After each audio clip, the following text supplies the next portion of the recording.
Ce shiur est dédié pour l'élévation de l'âme de Lucien Marlouf Ben Djermouma de mémoire bénie. Alors on pose la question ici, qu'est-ce qui est préférable pour un jeune homme? Le kollel, c'est donc yeshiva à plein temps, puis se marier et après continuer à étudier, ou le travail? Aucun doute le kollel, c'est évident, on n'est pas venu sur terre pour travailler. Travailler, c'est une malédiction. D'accord? Mais les gens disent, mais comment je vais faire pour survivre? Alors, il y a une aide spéciale. Comment 100 000 personnes ici vivent au kollel à peu près? En Israël, il y a 100 000 étudiants de Torah. Comment ils font? Ils font, Baruch Hashem. Ils achètent à Jérusalem, à Bnei Brak, on ne sait pas comment ils font, mais ils font, c'est un miracle, un miracle. Alors, Stelman, la grande génération, il dit c'est Orlé Aman, c'était les mangeurs de la manne. Comment on faisait pour une population de 3 millions de juifs pendant les 40 ans, comment ils font pour manger et boire? Bon, alors, le bon Dieu, il a un problème, il n'a aucun problème. On va pas rouler sur l'or, ce n'est pas toujours facile, mais au moins tu es dans le vrai. Le monde du travail, si on pouvait faire comme nos ancêtres, on travaille 2-3 heures le matin, puis après on va étudier la Torah, c'est le top. Mais aujourd'hui, ça n'existe pas un truc pareil. Un boulot, c'est 8 heures. D'accord? Moins, ça ne tient pas la route. Alors, le système que font en Israël, qui est anormal, mais c'est comme ça qu'on doit faire parce que sinon il n'y aura plus de Torah dans le peuple d'Israël, c'est que les femmes travaillent. Les femmes ont un travail, et il y a des femmes qui veulent absolument avoir un mari qui étudie la Torah. Moi, mes filles, j'ai 7 filles, elles sont toutes formatées comme ça. Pas question qu'elles aient un mari qui ne vit pas la Torah. Mais pas question, pour elles, c'est le suicide, un autre mari. D'accord? Et Baruch Hashem, elles sont très épanouies comme ça, elles ont travaillé, elles ont un mari qui étudie la Torah, à plein temps, et ça fait des enfants très très bien, qui vont suivre dans ta jusqu'à ce que Mashiach vienne. Comme Mashiach viendra, c'est une histoire de quelques jours, je pense, alors là, tout le monde sera tranquille pour étudier la Torah, l'argent tombera du ciel, sans aucun problème pour tout le monde. Mais si le choix se pose, maintenant, il y a des gens qui ne sont pas faits pour ça. Il y a des gens qu'il étudie 1 heure, déjà, il n'en peut plus. 4 heures, c'est déjà, il ne peut plus. Une journée entière, ça ne sert à rien, il chauffe les bancs. Lui, alors c'est tout à fait ridicule qu'il aille maintenant étudier à temps plein. Lui, il doit faire un mi-temps, ce qui s'appelle moitié travail, moitié études. J'ai dit que c'est très dur de trouver un travail qui est moitié, il faut essayer de trouver. Aujourd'hui, dis-moi, il sera qu'en informatique, on peut s'en sortir avec 4-5 heures de travail par jour. Voilà, il me dit que oui. Voilà. Donc aujourd'hui, l'informatique, nous recommandons l'informatique, parce qu'on peut travailler chez soi, à la maison. Donc il n'y a pas besoin d'être dans une fois au bureau, il y a des bonnes femmes pas bien habillées, il y a du lachonara, des trucs. Donc là, tu es chez toi, aux heures que tu veux. Ça gagne bien. Et le reste du temps, tu es tranquille pour étudier la Torah. Donc, ou bien la sofroute, ça gagne moins bien, mais il y en a qui le font aussi. Être scribe, d'accord, écrire des mezuzot, des tefilines, des sifrei Torah, etc. Donc on peut trouver des boulots où c'est à mi-temps. Il n'y en a pas beaucoup aujourd'hui. La majorité, c'est 8 heures. Après, tu n'as plus la force d'étudier. Mais on peut trouver quelqu'un comme ça qui n'a pas la capacité, ou bien même pour lui, ici, le maximum qu'il peut faire, c'est 2 heures par jour. Alors il fait un boulot à 8 heures. Après le soir, il va étudier 2 heures par jour. Et c'est très bien parce qu'il n'est pas fait pour ça. Quelqu'un qui a les capacités. Il peut. C'est passé à côté de sa vie. C'est passé à côté de sa vie. Il y a une histoire terrible que raconte un mec d'Avar, le Nativ de Vologine. Le Nativ, c'est Rav Nathan Tzvi Yehuda, Naftali Tzvi Yehuda Berlin. L'initiale de son nom, c'est Nativ. Et puis Vologine, il a écrit un bouquin très beau, commentaire sur. C'est un commentaire sur un commentaire de la Torah du temps de Chazal, le Sifrei, d'accord? Un mec d'abord, ça s'appelle « Profondeur de la chose ». C'est très profond, c'est un commentaire en gros sur la Torah, très profond, très beau. Et quand il a édité son livre, il a fait une très grande fête. Pourquoi vous faites cette fête? Je vais vous raconter l'histoire. Quand j'étais jeune, j'étais un cancre. J'étais le plus jeune de la famille, et tous mes frères, ils sont allés à l'Yeshiva, tout ça. Moi, je faisais le fou à la maison, encore à l'école, encore pire. Et un beau jour, j'ai entendu mon papa qui a dit à ma maman dans la cuisine, je crois que le petit Naftali Tzvi, on va l'envoyer à la cordonnerie demain, jamais chez le cordonnier, qu'il devient un bon cordonnier, ça sert à rien parce qu'il ne faut rien, il s'est dit partout, on a essayé, on n'arrive pas.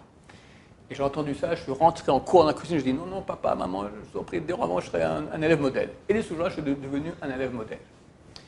Imaginez que je n'avais pas entendu ces paroles de mon père. Le matin, il me dit, viens, Naftali, où? Viens, je te prends, on va à la cordonnerie. Mais qu'est-ce qu'il y a? Tiens, prends un bonbon. Ah, sympa. Voilà. Tu vas travailler, tu auras de l'argent. À la fin de la journée, tu vas travailler pour acheter des bonbons. C'est génial. Mes copains, ils vont à l'école. Moi, j'aurai de l'argent, j'aurai des bonbons. Fantastique. Je suis devenu comme ça, un cordonnier. Et puis après, j'aurais réussi dans mon business. J'aurais ouvert une cordonnerie. Et je serais un bon juif. J'aurais mes 2 heures de Torah, d'Afayomi, tous les jours, qu'il vente, qu'il neige, qu'il pleuve, d'Afayomi. Il n'y a pas question de ne pas le faire. Je le fais. Et j'ai de l'argent, je donne beaucoup de tzedaka, au Bachou Yeshivot, j'ai un mérite de leur étude de Torah. Et puis, j'aide ma femme, je fais beaucoup de chassid autour de moi, je suis un type super honnête, je ne peux jamais la shonara, jamais mentir. Tzadik! Et puis le business Baruch Hashem, vu que je suis un type aussi bien que ça, bah, tu m'aurais béni. J'aurais après une deuxième cordonnerie, après une dixième, après j'ai ouvert la compagnie, les chaussures natives avec lesquelles on marche beaucoup mieux. D'accord? Et Baruch Hashem, j'aurais beaucoup d'argent, beaucoup de petits-enfants, tous dans la Torah, j'aurais aidé tout le monde. Et vient le jour de ma mort, je suis sur mon lit avec mes enfants, petits-enfants autour de moi, tous heureux, je fais Shema Israël, et je pense que je vais arriver au paradis. J'arrive là-bas, il y a deux portes. Un, c'est marqué paradis, ou c'est marqué enfer. Alors, je vais par là. Et oh, monsieur, là, c'est comment votre nom? Naftali Tzvi Berlin. Enfer. Enfer. Non, c'est pas possible. Il y a une erreur.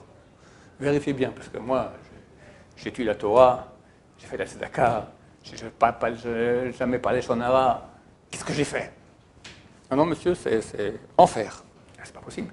Je sais que dans le monde terrestre, il y a des erreurs, mais quoi, dans l'Olam Haba, il y a aussi des erreurs.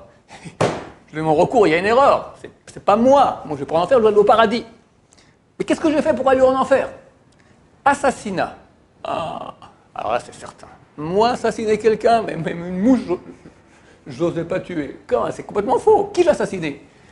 J'ai assassiné le grand de la génération. Le grand de la génération, mais c'est une machination, mais c'est complètement fou. On raconte des histoires, c'est un truc du KGB, là, c'est complètement fou. Moi, j'ai jamais tué personne, le grand de la génération. Mais c'est qui celui-là? Et tout coup, on me montre la photo. Un rabbin qui me ressemble beaucoup, avec une grande barbe. C'est l'auteur de Hamek Davar, le natif de Vologine. Tu l'as assassiné.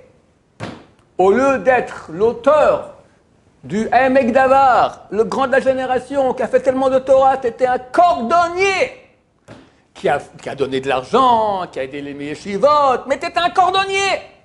Qui t'a assassiné? Regarde qui tu aurais pu être. Assassinat de sa propre personne. C'est ça, c'est ça. À ça, il faut faire attention. Quelqu'un qui ne peut pas étudier, il ne peut pas limiter, il ne peut pas se concentrer, il ne tient pas le coup, il y a des gens qui bon, ok, lui, c'est pas de sa faute, mais quelqu'un qui peut, tu vas faire de l'argent à la place, donc tu as du temps à perdre dans ta vie, on vient ici pour très peu de temps après, l'impact il est infini, infini, on ne revient pas. Le Gilgoul, c'est les parties qu'on a ratées qui reviennent, mais nous, à la résurrection des morts, qui se lève? Chaque corps se lève avec la partie d'âme qu'il a réalisée. Donc toi, c'est toi. Ta partie d'âme qui est partie chez un autre après en Gilgoul, en réincarnation, c'est plus toi, c'est un autre corps qui se lève. Donc tu as une occasion unique d'étudier. Et là, tu gagnes tout. Il n'y a pas de plus grand mérite qu'étude de Torah. Il n'y a pas de plus grand mérite qu'étude de Torah. Je répète, il n'y a pas de plus grand mérite qu'étude de Torah. C'est la plus grande chose au monde qu'on peut faire. Et tu as été faire de l'argent, alors que tu ne fais même pas l'argent. L'argent, c'est Dieu qui te l'envoie.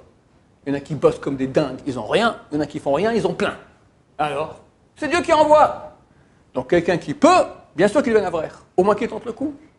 On essaye, 1 an, 2 ans, 3 ans. On voit si ça marche, on continue. Si ça ne marche pas, on s'arrête. Oui, mais il faut faire des études pour avoir de l'argent si on s'arrête après. Erreur. Que 30% de la population mondiale travaillent dans le métier dans lequel ils ont fait des études. 70% ont fait des études, ils voient pas plus 3, 4, 5, 6, 7. Ils ne travaillent pas dans ça.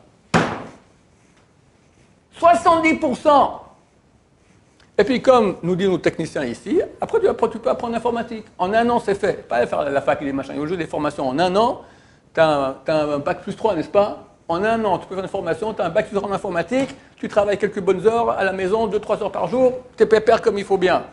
Alors, tente le coup d'être avraire. Dieu te bénira. Et bien, tu pourrais avoir toute ta vie. Tu as gagné le gros lot de la vie. Le gros lot de la vie.